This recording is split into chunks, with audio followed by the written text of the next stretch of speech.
Darasin rayuwa, darasin rayuwa, darasin rayuwa, ga darasin rayuwa.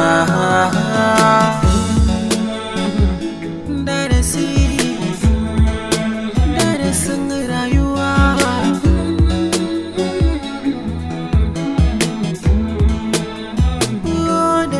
Kowa cikin damuwa, sanadi ga ishin ruwa, da ya manta da uwa, to ya batun shakuwa da ɗa da uwa, bakurar zance.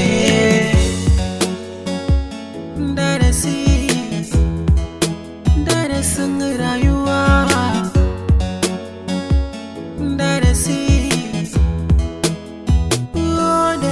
wani ya tara yawan kuɗi, Allahu ne ya masa buɗi, dan ya taimako ba adadi, amma hakan bai faruwa saboda san duniya a rai yayi kwance.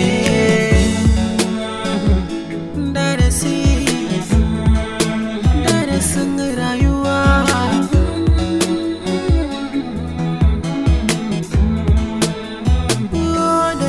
Ya'ya su manta mahaifa, wai dan kudin gado fa, biya ba za su iya ba, wai ya batun haka ne. Ya'ya ku rike mahaifa, su ne karshe.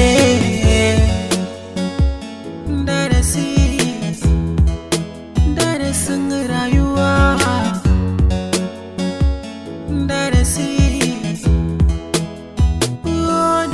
Azzalumai ma na ciki, da shugaba marar kirki, da mai nufin ya tauya haƙi.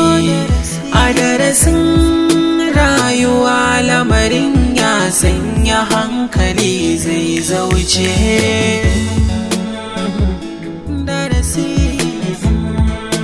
Darasin rayuwa.